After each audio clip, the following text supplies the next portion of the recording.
Technician Craig Johnson of Piper Sandler, meanwhile, says Accenture could come out on top. Yes, consultants seeing 16% upside to the shares from current levels. And Needham's Laura Martin is warning that Apple, which is having a tough week, could be overcome by the likes of Amazon, Google, and Microsoft thanks to their generative AI potential. And my next guest knows a thing or two about this nascent industry. He's just been named one of Time's 100 most influential people in artificial intelligence. Joining me now is Noam Shazeer, Character.AI CEO. Noam, good to see you again. Congrats. Hey, great to see you. Thanks. You know, there's got to be 100 people in AI. Like, come on, is this everybody? How big is this field? What do you think? It is getting bigger. Like when I got started working on these large language models and inventing this field, like in 2016 to 2018, like very few people were excited. I could see this thing was like going to be incredibly useful. And it's so good to see like the whole world excited about this like they should be, because it is going to provide incredible amounts of value. Let me pick up on the point John was just making about kind of America's approach to rolling out AI versus China's. I mean, what do you experience in terms of demand? I don't know if your product is available in China or if you have any kind of opinions on the competitive landscape between these two countries. Yeah, I mean, when we first launched, traffic started taking off in China for like a few days and we got blocked. But they were not a big fan of the Xi Jinping bot. But, you know, like, so, yeah, win for America. We've got like millions of people like using our site, you know, every day for like, you know, on average of hours. And, you know, a lot of that is like entertainment, emotional support, that sort of thing. But like the big thing about this technology is it is so flexible and so useful that the big value is get it to billions of people and let them invent billions of use cases. And thank God in America we can do that. Yeah, so talk to me about the chip usage that's kind of behind this and powering it. Are you running into any bottlenecks there?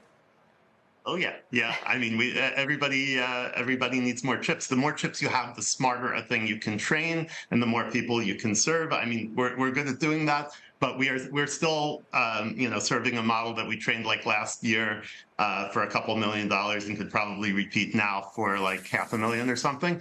But and the reason is, you know, we raised a lot of money. There are delays in getting the chips. We're about to ramp up like crazy on GCP, thank God, and we'll be launching some much smarter things in the near future as that compute comes online. You guys have been very busy. Some of your most popular characters are a character assistant for productivity, an AI assistant named Stella, a psychologist for mental health issues, creative helper for creative writing, hyperglot for language learning and translations. What differentiates these offerings from what I might get at, you know, some other AI product, especially when you start charging $9.99 a month, as you have since May, for kind of the paid subscription tier?